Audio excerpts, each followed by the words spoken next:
नमस्कार, तारा न्यूजमध्ये तुम्हा सर्वांचं सहर्ष स्वागत। आणि आज आपल्या स्टुडिओमध्ये भाजप ग्रामीण जिल्हाध्यक्ष नाथाजी पाटील सर उपस्थित आहेत। आगामी जिल्हा परिषद निवडणुकीच्या अनुषंगाने ग्रामीण भागातील समस्या, त्यांचा अनुभव आणि विकासात्मक दृष्टिकोन यावर आज आपण खास त्यांच्याशी बातचीत करणार आहोत। मी तारा न्यूजमध्ये सरांचं सहर्ष स्वागत करते आणि आजच्या कार्यक्रमाला सुरुवात करते। नमस्कार सर। नमस्कार सर, मला विचारायचं आहे की आता तुम्हाला वेगळ्या परिचयाची गरज नाही आहे।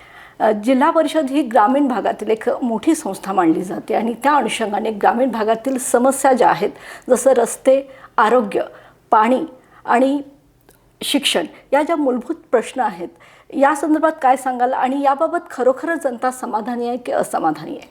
पहिल्यांदा तारा न्यूजच्या स्टुडिओमध्ये मला बोलवून माझी मुलाखत तुम्ही आयोजित केल्याबद्दल भारतीय जनता पार्टीचा जिल्हाध्यक्ष या नात्यानं मी प्रथमतः तुमचं आभार व्यक्त करतो। कारण भारतीय जनता पक्षाची भूमिका तुमच्या माध्यमातून मला समाजापुढं त्यानिमित्तानं मांडता येते।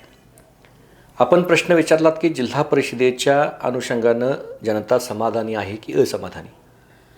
आता खरं सांगायचं झालं तर गेल्या 4 वर्षापासून जिल्हा परिषद आणि पंचायत समितीच्या निवडणुका झालेल्या नाहीत आणि त्या न झाल्यामुळं साधारणपणे जिल्हा परिषद पंचायत समितीची निवडणूक ही ग्रामीण भागातले कार्यकर्ते हे प्रशासनामध्ये काम करण्याची संधी म्हणून पाहिलं जातं त्याच्याकडे।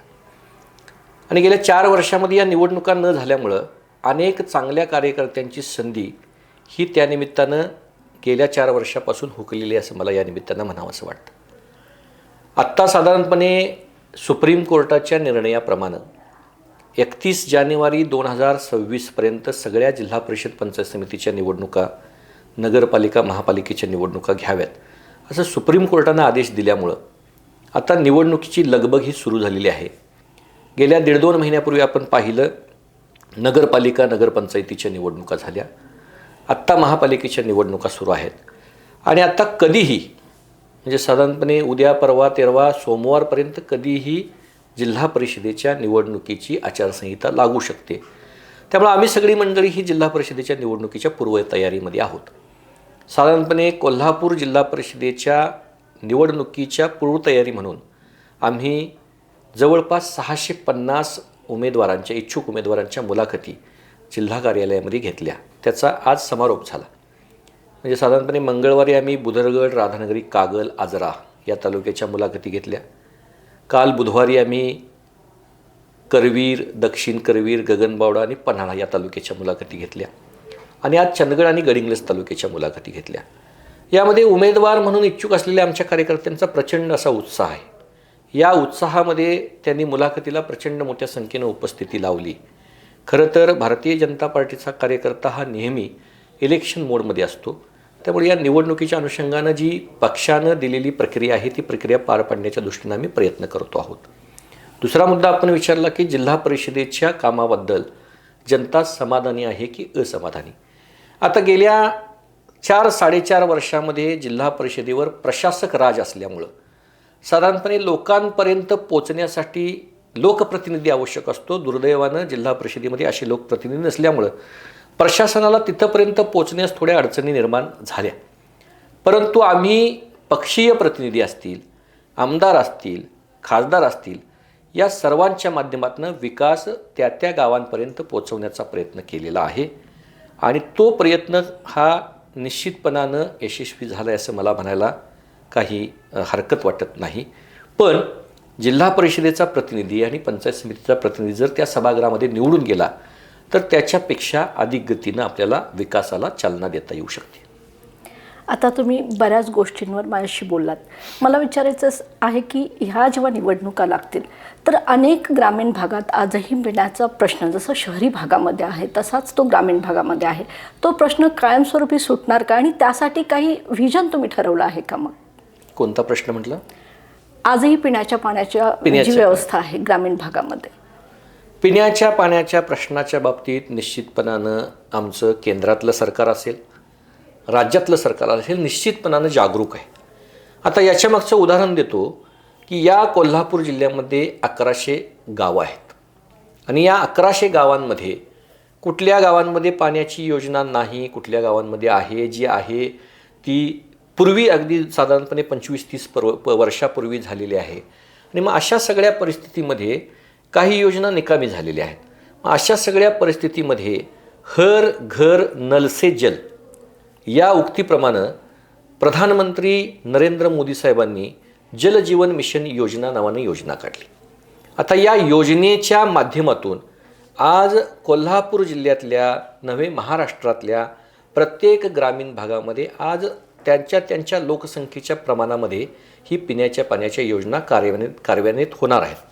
काही कार्यान्वित झालेल्या आहेत, काही प्रगतीपथावर आहेत, काही दिवसात पूर्ण होतील. परंतु या योजना पूर्ण झाल्यानंतर ग्रामीण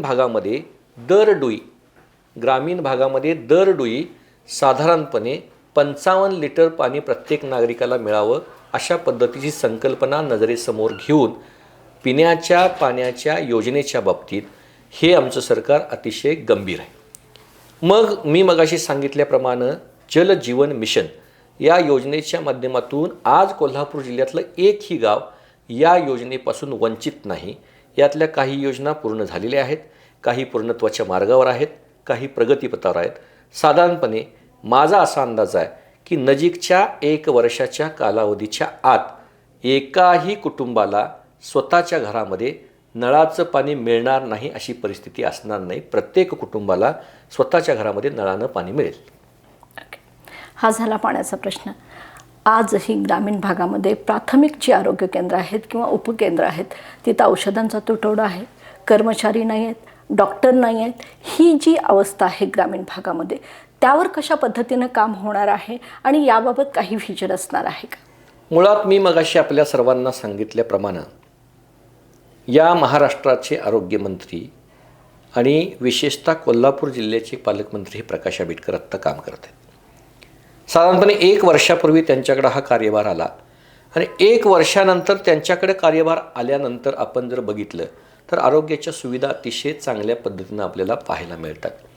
आज मग कालच्याच वर्तमानपत्रातला किंवा मीडियामधला जर आपण निर्णय बघितला तर आरोग्य कर्मचाऱ्यांच्या बाबतीत कोल्हापूर जिल्ह्यामध्ये जे कंत्राटी कर्मचारी आरोग्याच्या बाबतीत आत्तापर्यंत काम करत होते, हे कंत्राटी कर्मचारी हे कंत्राटी असल्यामुळं थोडंफार कामात इकडं तिकडं त्यांचं होत असेल कदाचित, परंतु आरोग्य विभागानं निर्णय घेतला की या सगळ्या कंत्राटी कर्मचाऱ्यांना आत्ता आरोग्य विभागाच्या कायमस्वरूपी सेवेत घ्यायचं. हा ऐतिहासिक निर्णय असल्यामुळं या सगळ्या प्रक्रियेमध्ये उद्याच्या काळामध्ये काही कर्मचाऱ्यांचा तुटवडा असेलही, नाही अशातला काही भाग नाही, परंतु प्राथमिक आरोग्य केंद्र असेल, आरोग्य उपकेंद्र असेल, ग्रामीण रुग्णालय असतील, अशा सगळ्या प्रक्रियेमध्ये जे कंत्राटी कर्मचारी आत्ता कायमस्वरूपी होतील ते निश्चितपणानं परिपूर्ण पद्धतीनं स्टाफ हा या सगळ्या आरोग्य केंद्रामध्ये उपलब्ध होईल आणि भविष्य काळामध्ये आरोग्य सुविधेपासून कोणताही रुग्ण वंचित राहणार नाही अशी योजना या जिल्हा परिषद पंचायत समितीच्या निवडणुकीनंतर अस्तित्वात येईल असं माझं मत आहे. आता आपण आरोग्य केंद्राविषयी बोललो. माझा पुढचा प्रश्न असा आहे की जिल्हा परिषदेच्या ज्या शाळा आहेत त्याचा दर्जा कुठं तर खालावत चालल्याची चर्चा आपल्याला सगळीकडे ऐकायला मिळते. त्याच्यावर कशा पद्धतीनं सुधारणा होणार आहे? हे बघा, या महाराष्ट्राच्या शिक्षण मंत्रिपदाचा कार्यभार हा दादाजी भुसे यांच्याकडे आहे आणि उच्च आणि तंत्र शिक्षण मंत्रिपदाचा कार्यभार हे आमचे नेते आदरणीय चंद्रकांत दादा पाटील यांच्याकडे आहे. आता तुम्ही म्हणता की जिल्हा परिषदेच्या शाळांचा शिक्षणाचा दर्जा खालावला आहे अशी चर्चा आहे. आता विरोधकांना चर्चा केल्याशिवाय दुसरा कोणताही काम नाही. त्यामुळे असे विरोधक शाळांचा दर्जा खालावला आहे, अमुक झालं आहे, तमुक झालं हे म्हणत राहणार. त्याला आमचा अजिबात आक्षेप नाही. परंतु तुम्ही जर बघितलं तर तुम्ही आज बुदरगडमध्ये या, तुम्ही आज राधानगरीमध्ये जा. राधानगरी आणि बुदरगडचा हा शिष्यवृत्तीचा पॅटर्न हा साऱ्या राज्याला आदर्शवत पॅटर्न आहे. साधारणपणे राज्यामध्ये सर्वात जास्त शिष्यवृत्ती धारकांची विद्यार्थ्यांची संख्या जर बघितली तर ती बुदरगड राधानगरीतल्या प्राथमिक शाळेतल्या विद्यार्थ्यांची आहे. साधारणपणे जर टक्केवारीच्या प्रमाणामध्ये आपल्याला शिष्यवृत्तीचा पॅटर्न पाहायचा झाला तर महाराष्ट्रामध्ये जेवढे विद्यार्थी शिष्यवृत्तीधारक होतात त्याच्या 22 ते 25% विद्यार्थी हे आमच्या कोल्हापूर जिल्ह्यातले होतात. मग हे विद्यार्थी एवढे शिष्यवृत्तीधारक का बनतात? कारण शिक्षणाचा दर्जा ह्या महाराष्ट्रामध्ये कोल्हापूर जिल्ह्याचा चांगला आहे. इथल्या शिक्षणाचे सगळे प्राथमिक शिक्षक असतील, सगळे माध्यमिक शिक्षक असतील, उच्च आणि तंत्र शिक्षण विभागाच्या वतीनं काम करणारे सगळे महाविद्यालयीन शिक्षक असतील, हे आदर्शवत पद्धतीचं काम करत आहेत. अशा पद्धतीनं काम करणारे प्राथमिक शिक्षकांचा जर विचार केला तर चांगलं काम केल्याशिवाय, अहोरात्र कष्ट केल्याशिवाय 22 ते 25% विद्यार्थी हे शिष्यवृत्तीधारक बनतील का?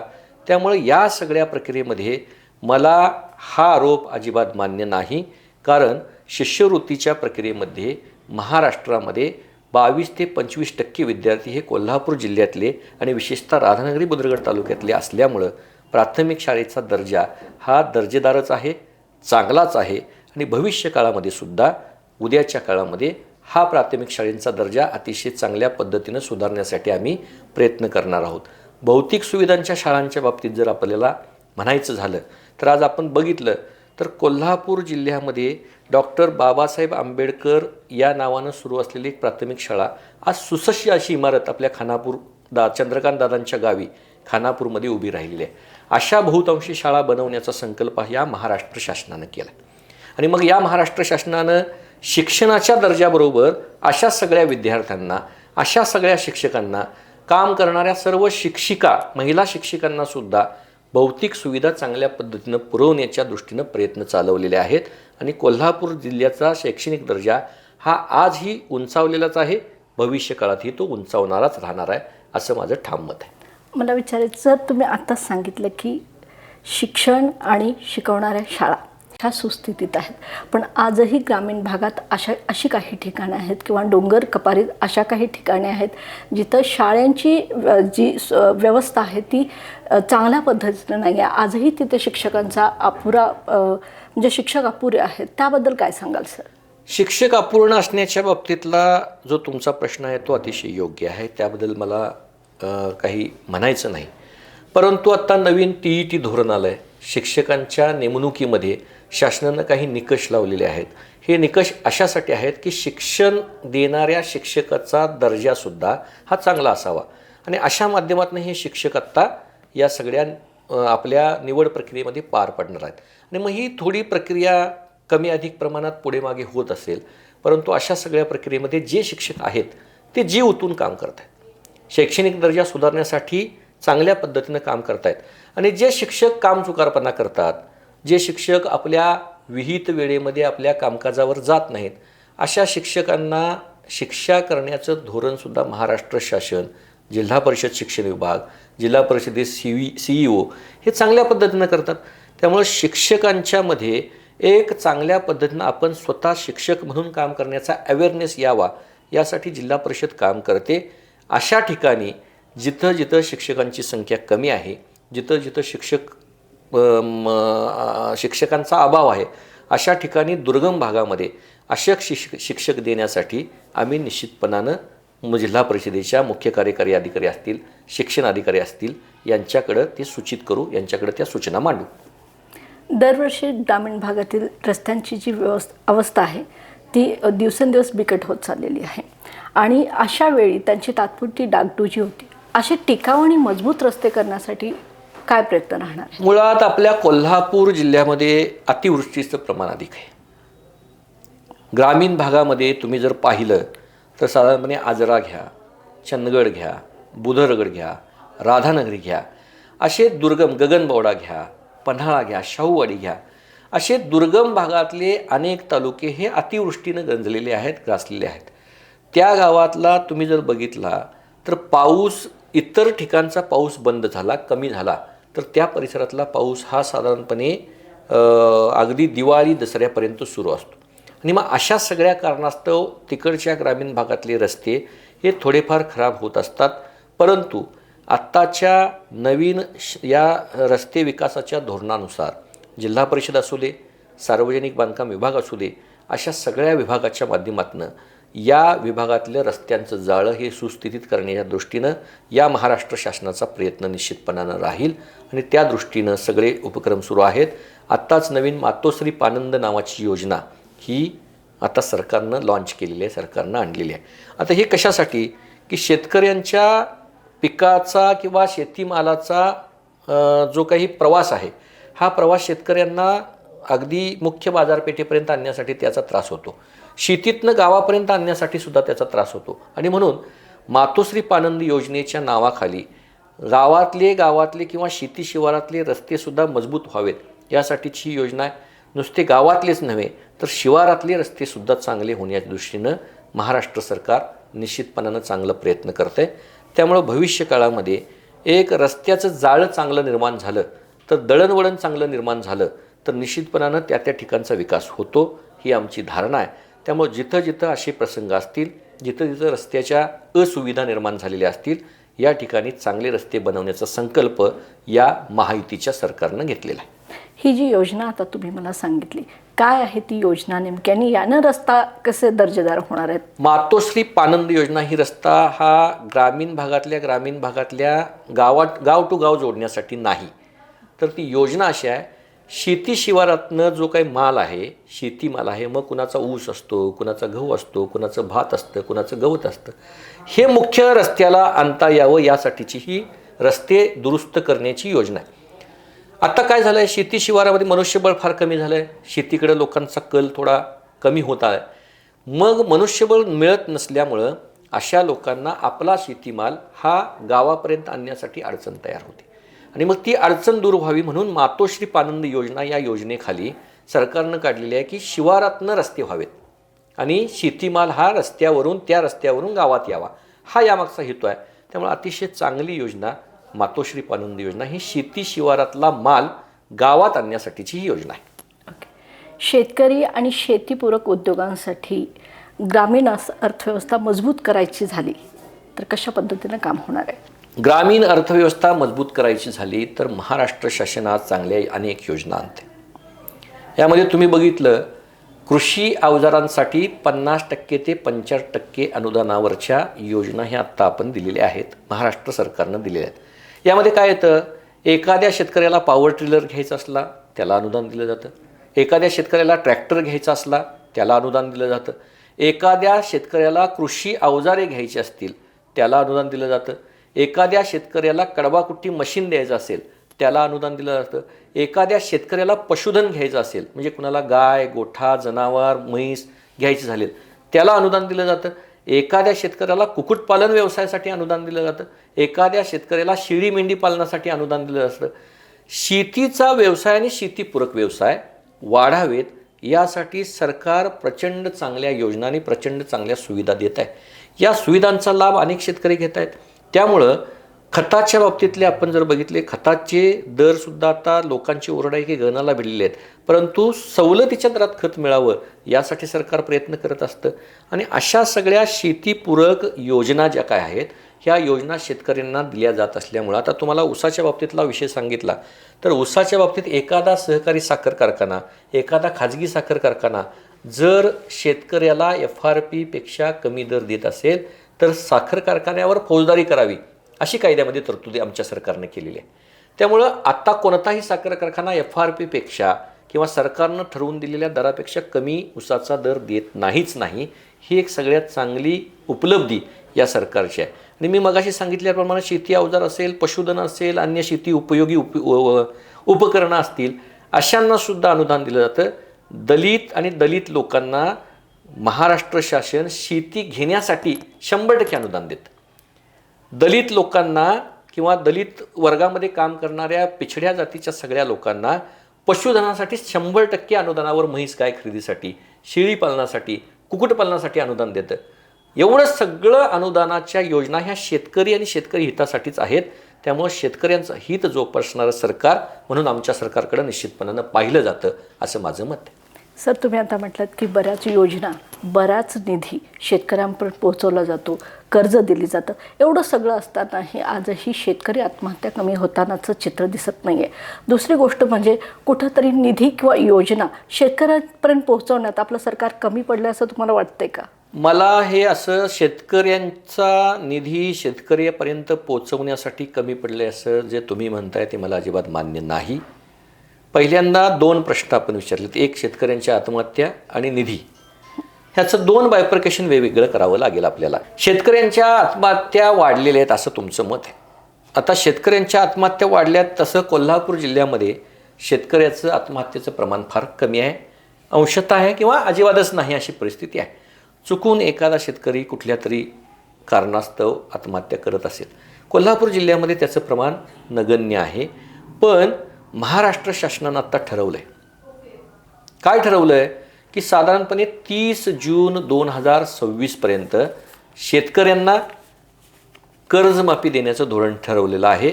आता ज्या प्राथमिक पतपुरवठा करणाऱ्या ज्या काही संस्था आहेत किंवा राष्ट्रीयकृत बँका ज्या शेतकऱ्यांना कर्ज पुरवठा करतात, अशा बँकांकडनं, अशा संस्थांकडनं महाराष्ट्र सरकारनं माहिती मागवलेली आहे. ही माहिती अशा स्वरूपाची मागवलेली आहे की या आपल्या संस्थेमध्ये किंवा आपल्या बँकेमध्ये थकबाकीदार शेतकरी किती आणि आपल्या संस्थेमध्ये अथवा आपल्या बँकेमध्ये रेग्युलर कर्जदार शेतकरी किती, त्यांच्या रकमा काय. साधारणपणे महाराष्ट्र सरकारचं धोरण असं आहे की उद्याच्या 30 जून 2026पर्यंत एक चांगल्या पद्धतीचं शेतकऱ्यांना कर्जमुक्तीचं पॅकेज हे शेतकऱ्यांना दिलं जाईल. आणि जे शेतकरी आत्महत्याग्रस्त किंवा तो विचारसुद्धा करतात, विचारसुद्धा मनात आणतात, त्यांना या सगळ्या आत्महत्येच्या विषयापासून परावृत्त करण्याचं काम हे या कर्जमाफीच्या धोरणामुळे होईल. हा झाला पहिला मुद्दा. दुसरा मुद्दा आपण काय विचारलात, शेतकऱ्यांच्या योजनांचे पैसे शेतकऱ्यांपर्यंत पोचत नाहीत. शेतकऱ्यांच्या योजनांपर्यंतचे पैसे शेतकऱ्यांपर्यंत पोचत नाहीत हा तुम्ही मुद्दा मांडला.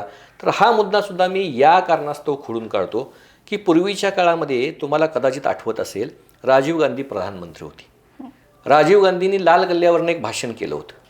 त्या भाषणामध्ये ते असे म्हणाले होते की शेतकऱ्यांना किंवा गावकऱ्यांना किंवा ग्रामस्थांना जर मी दिल्लीतून ₹1 पाठवला तर तो खाली त्यांच्यापर्यंत पोचायला फक्त 15 पैसे पोचतात, मधले 85 पैसे कुठे जातात मला माहीत नाही. आता केंद्र सरकारनं किंवा राज्य सरकारनं या सगळ्याला फाटा देत अशी एक योजना आणली आहे की डायरेक्ट त्याच्या अकाउंटवर पैसे. इथं मध्ये कुठली एजन्सी नाही, कुठला एजंट नाही, कुठला माणूस नाही, कुठला कुणी नाही. अकाउंट नंबर शेतकरी, आता तुम्हाला माहिती असेल PM किसान योजना म्हणून योजना आहे. या योजनेमध्ये दर 4 महिन्यांनी शेतकऱ्याला ₹2000 अनुदान दिलं जातं.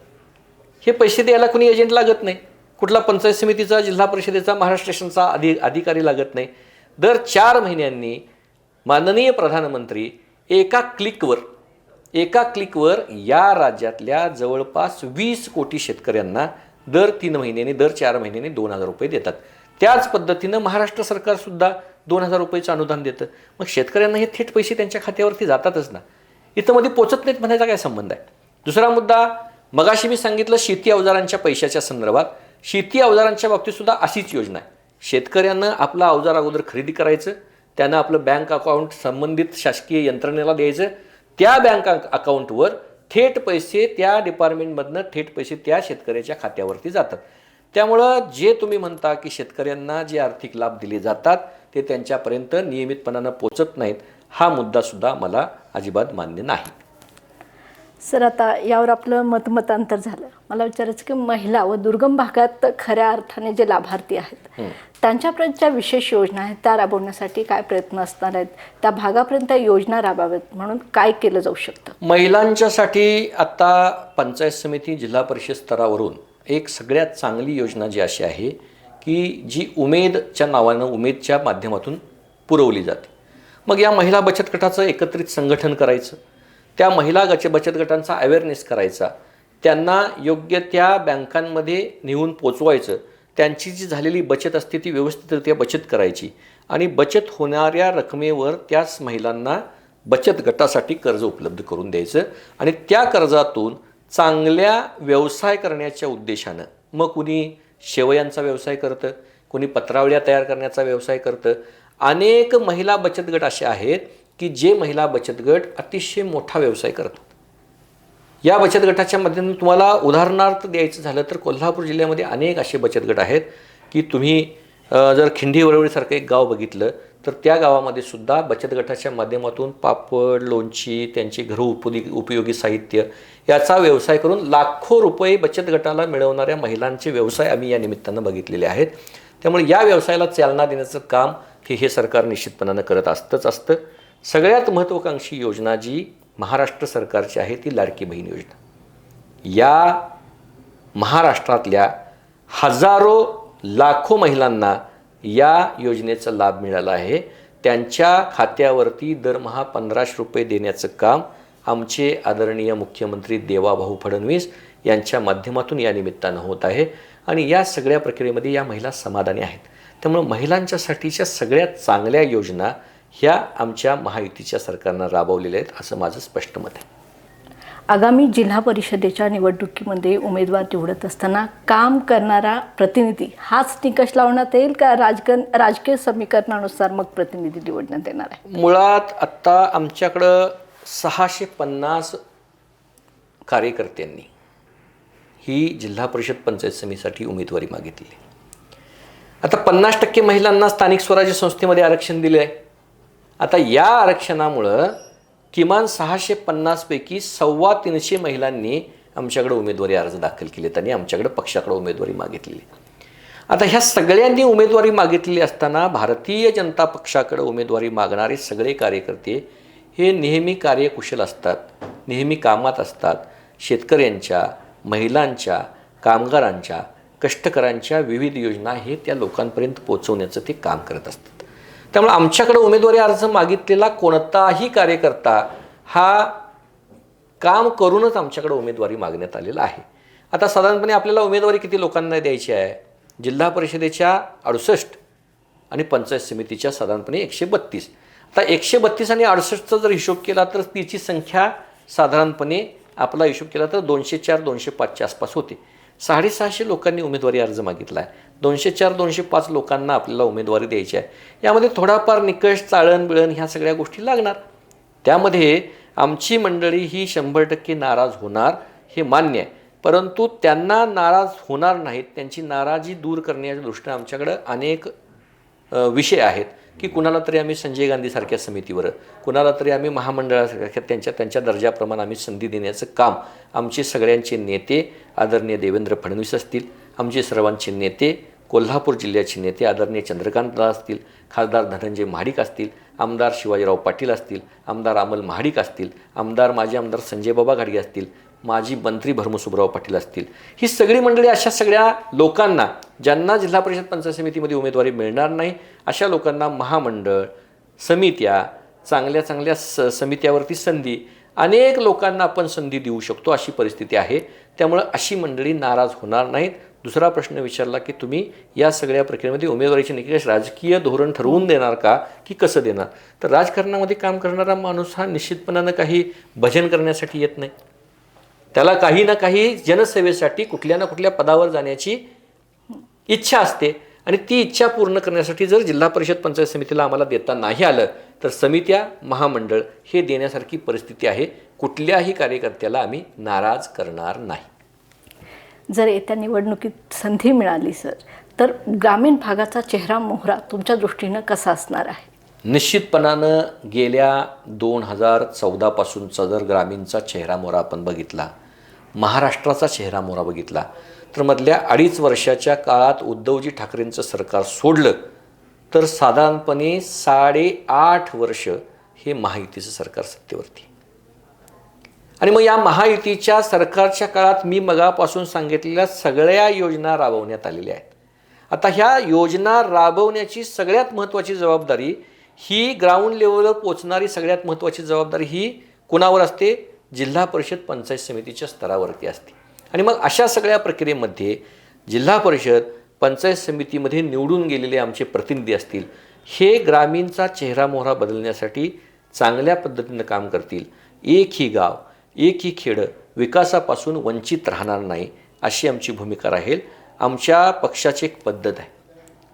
जिल्हा परिषदेला निवडून आलेला एखादा उमेदवार असेल, पंचायत समितीला निवडून आलेला एखादा उमेदवार असेल, या सगळ्यांची कार्यशाळा घेऊन किमान नाही म्हटलं तरी 3 ते 4 दिवस आमची ह्या सगळ्या निवडून आलेल्या उमेदवारांची कार्यशाळा होते. आणि त्यांची कार्यशाळा घेऊन विकासाचं काम हे ग्रामीण भागात कशा पद्धतीनं करायचं अशा सर्व सदस्यांना आमची तज्ज्ञ लोक मार्गदर्शन करतात. त्यामुळं जनतेच्या विकासाच्या आड जे कोणी येईल त्यांना आपण तिथंच थांबू आणि विकासासाठी जो कोणी मदत करील त्यांना आपण पुढं पाठवू, अशा पद्धतीचं धोरण हे भारतीय जनता पक्षाचं राहील. तर हे होते ग्रामीण भाजप जिल्हाध्यक्ष नाथाजी पाटील सर. आज आपण त्यांना अनेक प्रश्न विचारले, ग्रामीण भागात येणाऱ्या अनेक समस्यावर त्यांनी आपली रोखठोक भूमिका मांडली. ग्रामीण भागातील समस्या आणि त्यांचं व्हिजन आज आपण ऐकलं. विकासात्मक गोष्टीवर देखील अनेक पद्धतीने त्यांनी भर दिला. आजचा एपिसोड तुम्हाला कसा वाटला कमेंट करून नक्की कळवा. आणि सर, आज स्टुडिओमध्ये तुम्ही उपस्थित राहिलात आणि बऱ्याच प्रश्नांची अगदी रोखठोक उत्तरं दिलीत, त्याबद्दल धन्यवाद. नमस्कार.